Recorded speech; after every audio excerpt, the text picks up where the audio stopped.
Oi pessoal, bem-vindos a mais uma aula de programação de computadores e neste vídeo nós vamos falar sobre o uso de listas como parâmetros em funções. Nós vimos que a atribuição em lista tem alguma peculiaridade pelo fato da lista ser uma referência, da variável ser uma referência, tá? E o mesmo vai acontecer quando a gente trata de listas como parâmetros de funções, tá? E isso acontece por quê? Então, uma lista pode ter muitos elementos. Na hora que eu passo uma lista como parâmetro, você pode dizer, a gente faz uma cópia da lista, porque funciona assim para números inteiros, funciona assim para números reais, e a gente manipula uma outra lista na função, já que é uma variável local a função. Porém, uma lista pode ter muitos elementos, e isso tem implicações no processamento para realizar essa cópia, tá? Além de eu ter que alocar uma grande área de memória. O programa vai ter que alocar uma grande área de memória para colocar todos os elementos da lista, tá?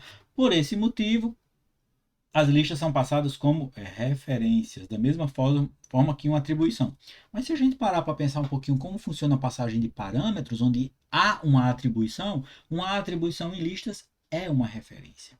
Okay? Então, considere o código da função que altera uma lista, ela atribui o valor 13 ao elemento do índice 1 na lista. Tá? Então, a gente tem aqui, de forma simplificada, eu coloquei input.split aqui para diminuir a quantidade de texto, e aí a L1 é a lista que tem, por exemplo, 1, 2, 4, 8, 16.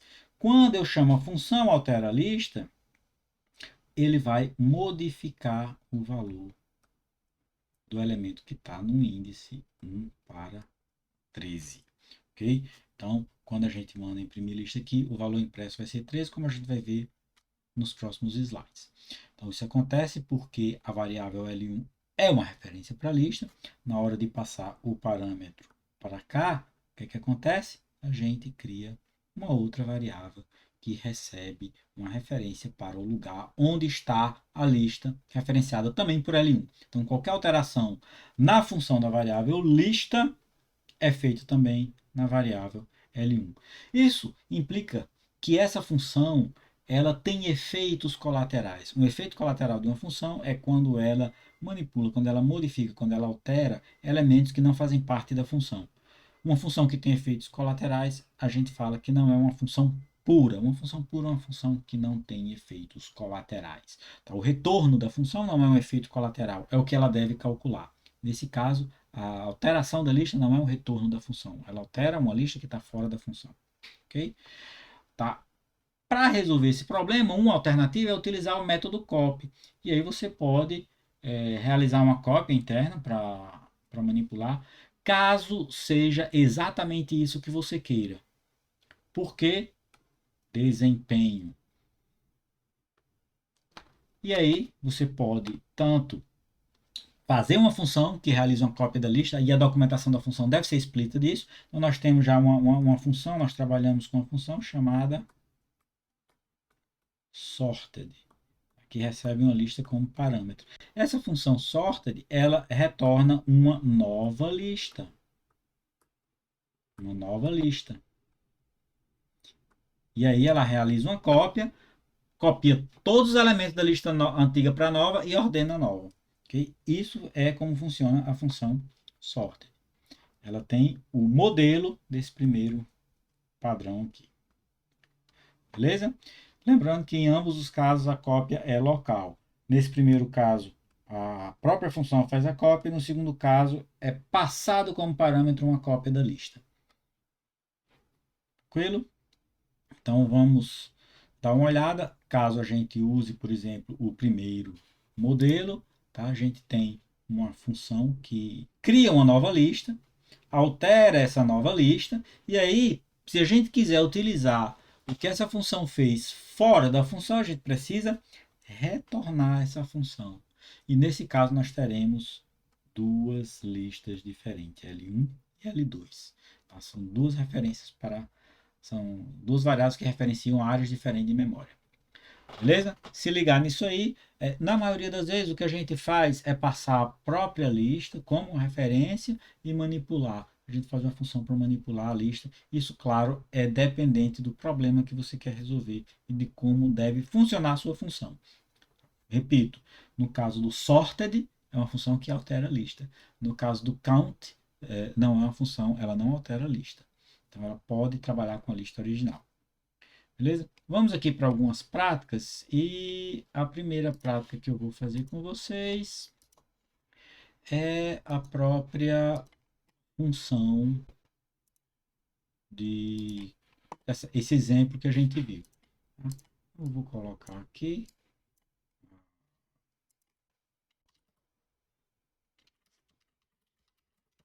Está vazio aqui, tem um exemplo, mas eu vou fazer aqui o altera. Altera.py. A gente vai fazer uma função que altera a lista, uma lista L. Vou chamar só de L para simplificar. Tá? Então, o que é que eu vou fazer? L índice 1 recebe 13. Basta isso, não preciso retornar a lista. Ok? E aí, o que é que eu tenho que fazer aqui? Fazer que L1 aqui igual a list net input.split. E aí, print L1 altera a lista L1 print L1. Feito essa funcionalidade, essa função que altera a lista, vamos executar o nosso código. Python 3 altera.py. Eu vou criar aqui uma lista 1, 2, 4, 8, 16, 32, 64, 128. Tá? Então, essa aqui é a nossa lista original e a nossa função ela alterou. Observe que aqui eu trabalhei com lista. A função altera diretamente a lista. Importante, referência. Então, vamos alterar isso aqui agora para realizar uma cópia da lista. Local lista igual a L.copy. E aqui eu vou trabalhar com local lista. Então, quando eu faço essa minha execução nesse novo modelo, Python 3 altera.py. Vou fazer a mesma coisa, 1, 2, 4, 8, 16, 32, 64, 128, 502, 1024. Opa, faltou 256, né? 256, tá bom. Então, o que é que aconteceu? A lista que nós mostramos é exatamente igual à anterior. Tá? Então, isso aqui é uma cópia da lista. Se eu quiser recuperar essa lista, e a gente faz para ela retornar essa lista. Return local lista. E aí, se a gente quiser retornar, a gente pode atribuir L2, por exemplo. Imprimir L1 e L2. Fazer dessa forma. Então, nós alteramos e retornamos a lista. E aqui nós estamos atribuindo a L2.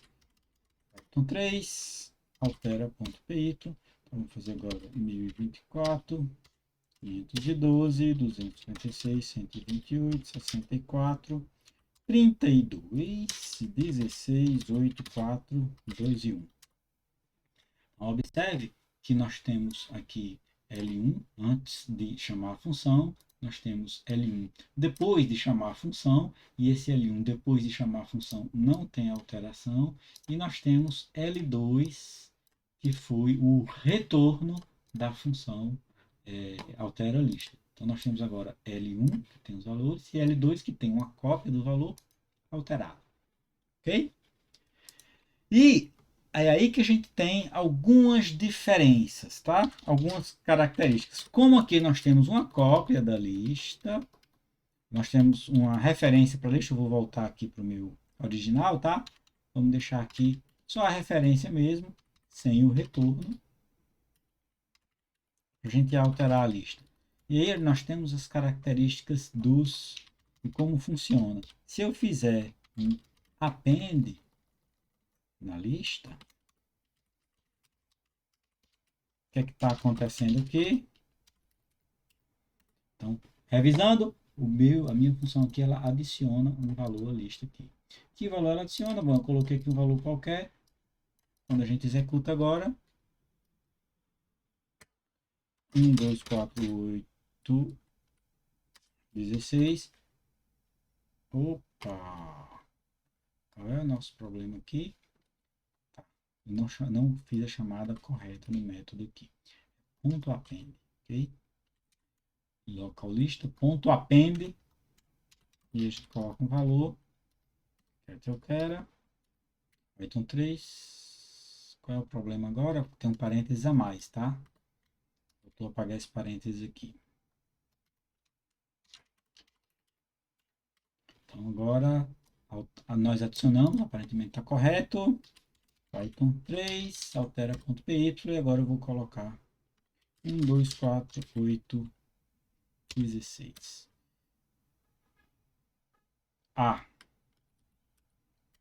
Não existe mais local list, existe L.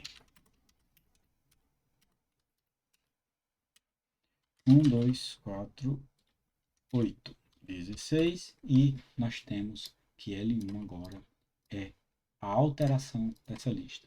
E aí a gente pode, inclusive, passar esse valor como parâmetro. X.append, x altera.py, Python 3, altera.py, 1, 2, 4, 8, 5. Não chamei a função aqui. Então vou só colocar aqui novo número, novo igual a int input, string1, vírgula, novo. Vou chamar essa depois de imprimir.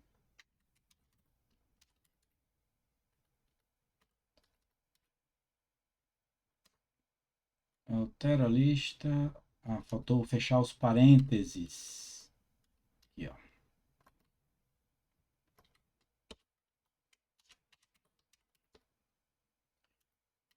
Agora está tudo certo, parênteses certo, passagem de parâmetro, imprime a lista, adiciona o elemento e imprime essa lista, ok?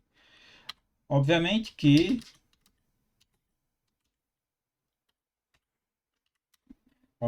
nós estamos fazendo aqui operações triviais. O importante é entender como funciona a passagem de lista para como parâmetros, tá? Então, uma coisa que a gente pode fazer para ficar mais interessante é criar uma função aqui que, ao invés de adicionar, vai fazer média dos elementos de uma lista L. Então, é uma função que não vai alterar os elementos, então a gente não precisa realizar uma cópia, a gente vai manter a lista do jeito que está, só quero calcular uma média, e aí média é igual a soma dos elementos de L dividido por o tamanho de L. E o que a gente faz? Retorno média. Então a gente lê alguns valores, vou alterar aqui e print L1 e depois vou manter aqui um espaço para facilitar a visualização. Print média L1. Vou mostrar aqui média dos pontos, vírgula, média L1. Então nós fizemos agora uma função que lê uma lista de números inteiros, calcula a média, mostra os números e a média desses números. Python 3 altera 1, 2, 4, 8, 16, 32, 64 e a média é 18.14 tal. Ok? Então, a utilização de funções a gente já viu que facilita bastante a programação, a organização de um programa. Com listas a gente tem que ter alguns cuidados. Eu vou ficar nesse vídeo por aqui e no próximo vídeo nós vamos falar sobre funções, chamando funções. Então a gente vai aumentar a quantidade de funções do nosso programa. A gente se encontra no próximo vídeo. Até lá.